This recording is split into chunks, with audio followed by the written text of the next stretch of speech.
Kung ang problema mo, paulit-ulit, di ka nagbago. Paulit-ulit problema mo eh. Hindi ka pa ba umay dyan? Hindi ka pa ba sawa dyan? Coach, umay na ako. Coach, sawa na ako. Bakit wala ka pang binabago? Coach, gusto ko naman po talaga kumita eh. Based on result, ayaw mo.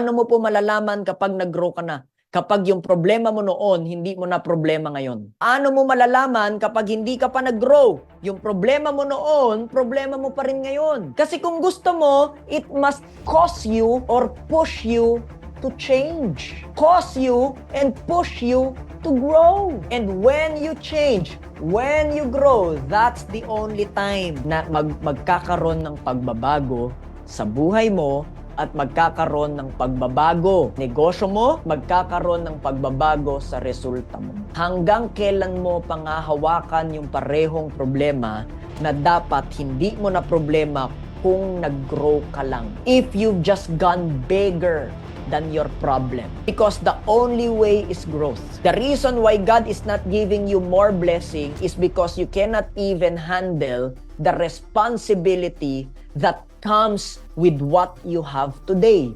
If you cannot handle the blessing of today, if you can no longer handle the responsibility of today, if you cannot even outgrow the problems that you have today, how can you handle the bigger things? How can you handle so much more? How can you handle the bigger responsibilities? You tell me, maybe the reason why your business is not even starting. The reason why maybe your business is not even growing, is not even profiting, is because you did not grow yet. How do I know if you haven't grown yet? Number one, you still am afraid to the same problems that you had before. For as long as you're afraid to the very problems that you've had before, you're not growing. Bakit? Kasi kung nag-grow ka na, alam mo na kung anong solusyon dyan, you already know how to fix it, therefore you will no longer be afraid.